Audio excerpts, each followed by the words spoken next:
Case number 2016-02435.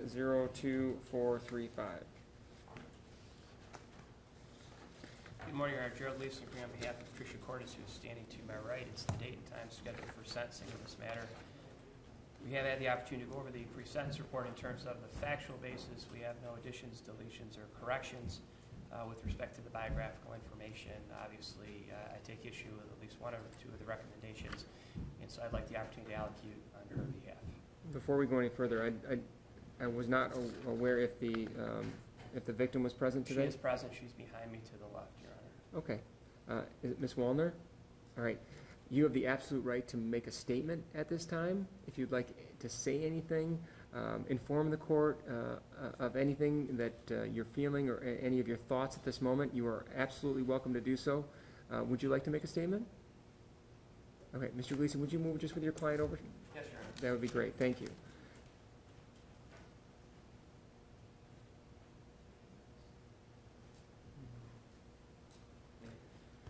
All right, now, Ms. Wallner, if you would be so kind as to state your full name for the record, please.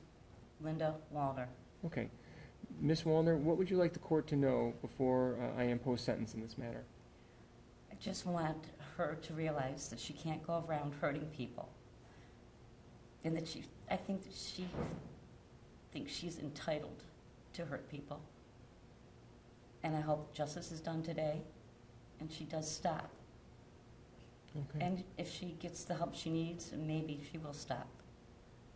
Ms. Wallner, thank you very much for being here, and thank you for giving me that statement. I appreciate it.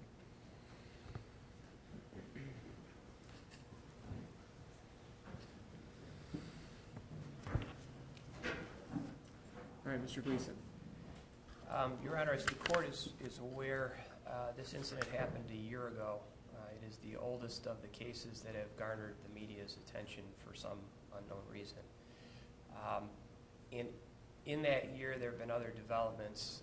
The case in front of Judge Small that you're aware of is the other. There was a case in Troy, but the incident predates this one. But in that year, and in the last few months especially, she has sought and completed anger management counseling as a part of the Troy sentence. She graduated, and I think she found that very helpful in living an everyday life without losing a temper or making decisions without giving proper thought. She's also increased her counseling. Again, I think that's something that she's found very helpful in addressing the everyday stresses of life that all of us deal with. And she has embarked upon a 300-hour community service sentence from Judge Small at a homeless shelter in Oakland County. And having been given medical clearance because of her medical condition, she's now devoting a fair amount of her time to that community service at the homeless shelter. And so to say that Tricia Cordes today is the same as the one that was a month ago or 6 months ago or a year ago, I don't think it's the same Tricia Cordes who walked into Ray's Ice Cream last year. I've seen the video, certainly Ms. Cordes, and I'm not downplaying the event at all, but she didn't punch this woman, didn't hurt her according to the police report. This was a fit of temper, and I have the police report if you'd like it, Your Honor. No, I've seen it. All right. And so in fashioning what to do with Ms. Cordes, I don't disagree with Ms. Wallner that obviously we don't want this to happen again, and I don't think it will. The words that Judge Small used in her imposing the sentence in the 48th District Court, I certainly struck a chord that had already been rung for Ms. Cordes during the anger management counseling. And I think the person before you today is prepared for a sentence from you, and whatever it's going to be, she's going to serve it, because I think she wants to demonstrate to everyone, and I mean everyone, that she is a better person than perhaps the media has portrayed or this case portrays. In front of Judge Small, I mentioned a moment that I'll share with you as well, because I think it is telling of her. But when we were coming down for an arraignment, I drove her to the court. And in the course of the ride down, I was talking to my wife on the speakerphone on the car that they have now. And at the end of the call, I said goodbye, I'll talk to you later. And Ms. Cordes, upon me hanging up, because she listened to the whole call, said to me that I hadn't told my wife that I love her, and that it's important to do that in a relationship, and it's important to show the other person that you care. And that to me is somewhat different than what we've heard in that this woman is some awful person, which she is not. I think she has a very good side. And I think 99% of her life is a good side. She raises 2 children who, by all accounts, are quite bright and quite active and good young people. She's married in a very successful marriage. She works hard in a business and goes to work and is doing that along with the community service. And so the person before the court, I think, is perhaps different than the one that's been vilified by society and social media in other places because they don't know her. And I've gotten to know her, and I've known her for probably about a year and a half. And the person that I've gotten to know is much different than the one that's been portrayed out in the public. And I think it's one that if anyone got to know her would realize there's a lot more to Ms. Cordes than 2 incidents involving cake and ice cream. I could take issue with the media's attention in this case because there are plenty of cases in Oakland County and Metro Detroit that are far more serious than this, that are far more deserving of media attention than this one. But I defer to the media to report on what they want to report on. But if they're going to report on something, I think they should report not just on the 2% of Tricia Cordes, but on the 98% that perhaps they don't know, which is a good person who works hard for her family and to do right. And if you place her on probation, as Judge Small did, and if you want to give her additional community service on top of what Judge Small did, then that's the court's purview. I don't think she needs to be incarcerated. I didn't hear Ms. Wallner asking for incarceration. I hope she doesn't. But I don't think incarceration is what's necessary on this particular offense here. What the court needs to do is supervise Ms. Cordes, as Judge Small is doing, and perhaps we could have 1 probation instead of 2 so that, again, we can concentrate on the community service aspect of this.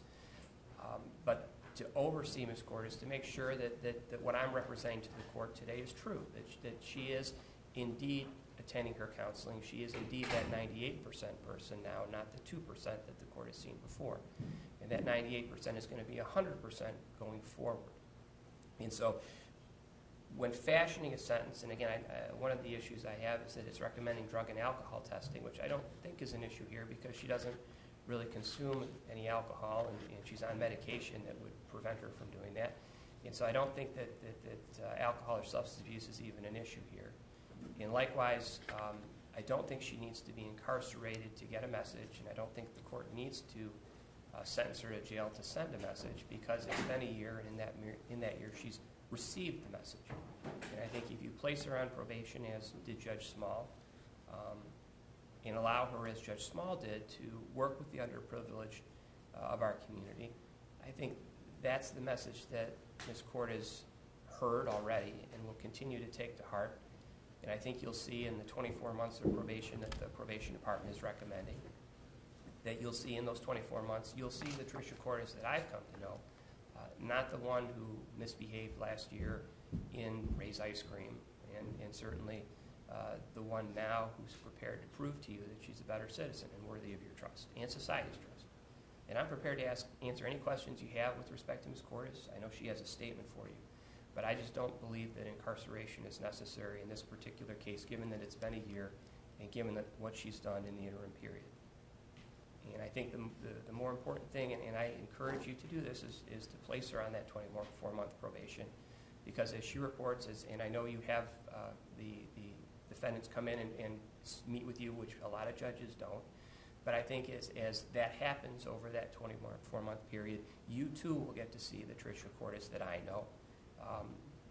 The media will move on to their new cases and new issues, but you'll see Ms. Cordes on a quarterly or whatever basis you wish to see her, and I think you'll see that she's the person that I'm representing to you that she is, and you will be able to understand, as I know, that she's not going to repeat this in the future. Thank you. Thank you, Mr. Gleason. Ms. Cordes, is there anything you'd like to say before this court imposes a sentence? Yes, I apologize for my behavior. I have completed the anger management class, and I've been continuing to complete therapy, and it's really very much helped. And I've been working on my community service 20 hours a week on top of my 35 to 40 hours a week for regular work. And I will accept any consequences you impose, because I want to show you that I'm a different person than I was, a different person now than I was a year ago.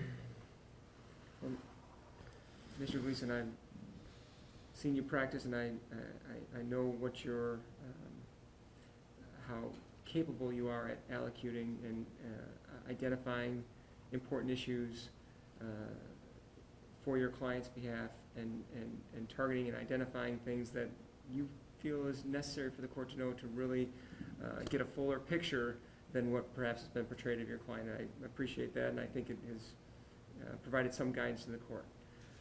And I do acknowledge the comments that you made about the fact that this has drawn so much media attention. And the danger there is, at least for the court in putting together a sentence, is one, you don't want to be moved one way or the other simply because there is media coverage. You don't want to approach it with a harsher eye simply because it's drawn attention, nor do you want, because at some point in time, with as sensationalized as this has become, to take it less seriously, to view this in almost a comical way, as a cake kicker, or the different headlines that I've seen. It could almost make it less serious than it is. Because you're right, Mr. Gleason, there are more serious assaults out there, and there are more serious cases, but this is the most important case to Ms. Wallner, and that should never be lost in this situation. And I have seen the video as well, and I acknowledge that it was not a punch or a strike, but to me, your client put her hands on another person, and that's inexcusable under any circumstance. You can't, and that's something that we have to rely upon when we live in a community. We all have to get along. We all have to figure out ways to move through our days without seriously impacting the lives of others. And one of the most basic ones that we have is you just don't put your hands on somebody else. And I think that's particularly important in the case for Ms. Wallner, because all she does on a day-to-day basis is deal with people that she doesn't know, people that she never has to deal with on an ordinary basis that she has. These are strangers. And she has to rely on the fact that they're going to follow the basic rule that they can't put their hands on somebody else. And then she relies on that.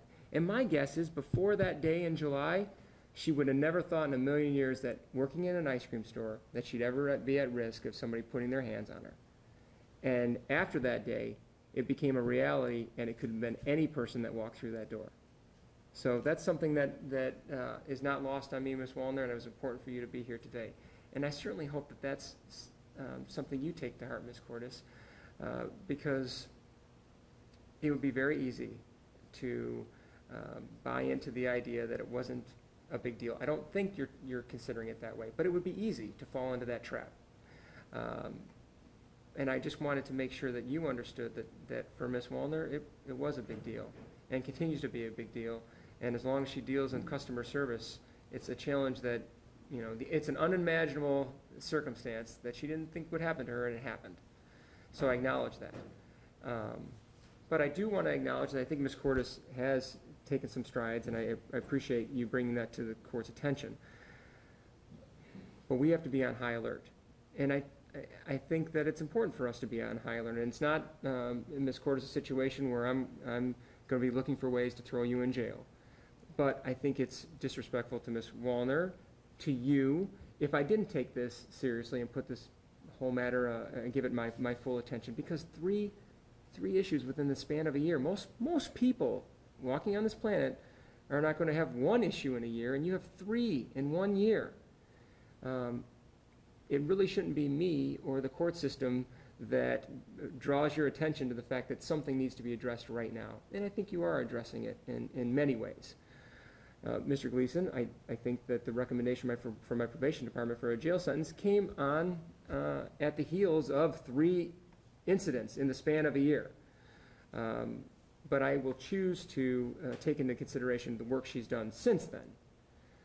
I think that there needs to be a constant reminder, however, that I will not hesitate. I will not shrink from my responsibility if I see any sort of aggressive, intimidating,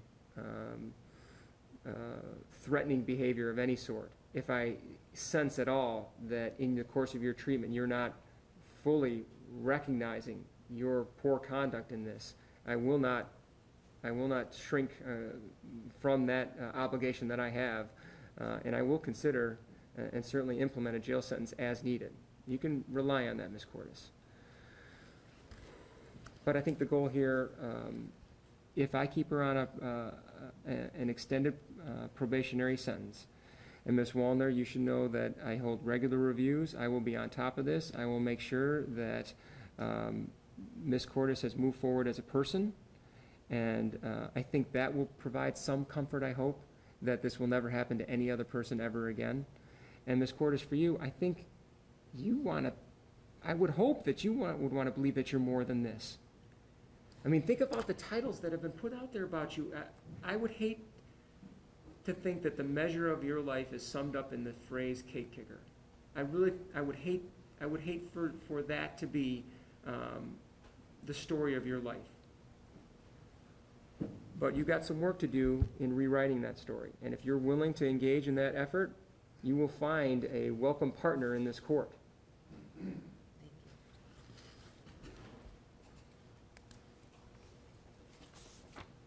It's a sentence of this court.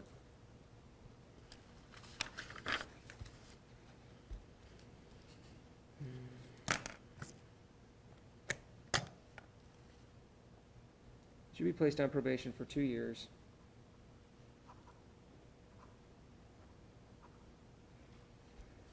You pay a $300 fine plus $350 in court costs. There's a $100 screening fee, $75 crime victims' right fee, $50 justice fee plus probation costs, or 30 days in jail. I will allow a payment plan. There was a bond that's been posted that will be released to apply.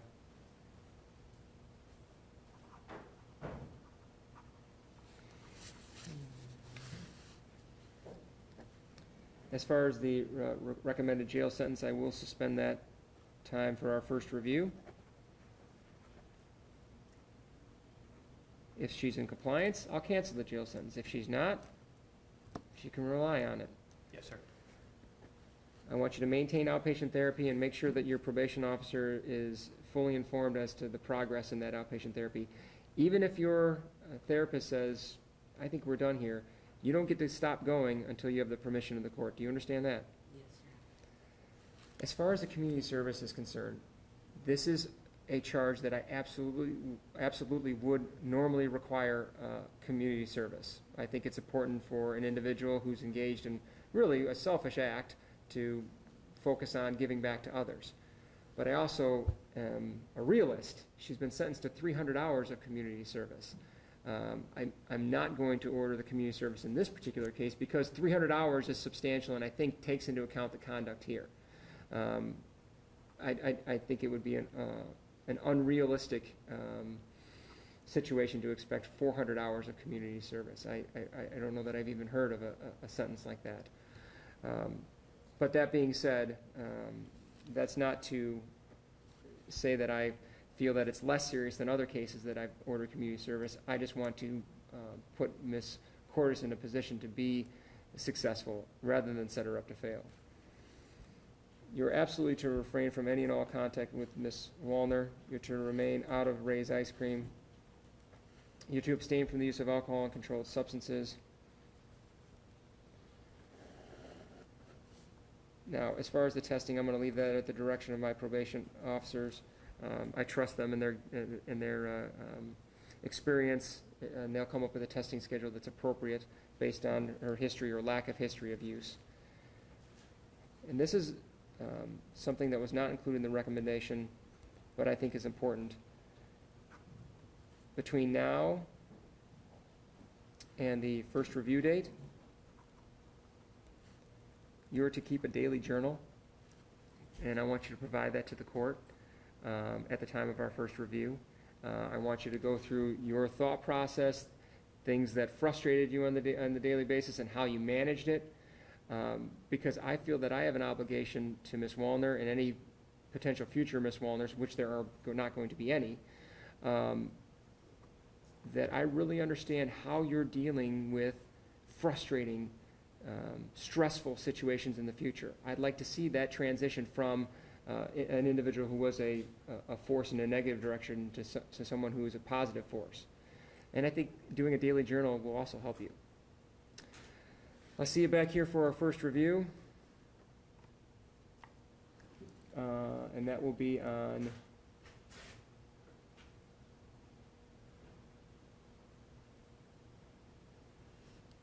January 25th at 9 a.m.